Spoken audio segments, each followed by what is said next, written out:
ways won't open new doors. This quote means that doing the same thing will not lead you to having new achievements. You must change. Let me take an example from videography industry or movie industries. These days, those who used to shoot aerial view used to fly with helicopters and record from above while carrying heavy cameras.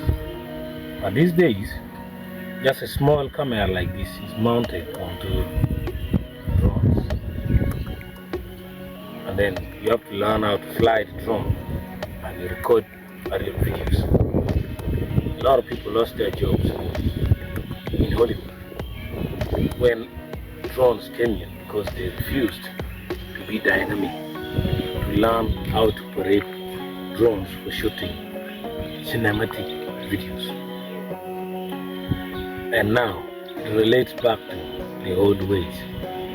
Don't stick to only the old ways. Always strive for better. Make research, experiment them. Keep on upgrading yourself every day because the world is moving fast. Right now we have artificial intelligence. Go ahead and learn it. You don't know what is coming next. You may lose your job, not because of artificial intelligence, but because of those who know how to use the artificial intelligence. They are going to replace you. Experts in artificial intelligence will throw you out of your job. So, you need to learn and acquire new skills like artificial intelligence. By that means you've acquired new doors and new ways that open the new doors.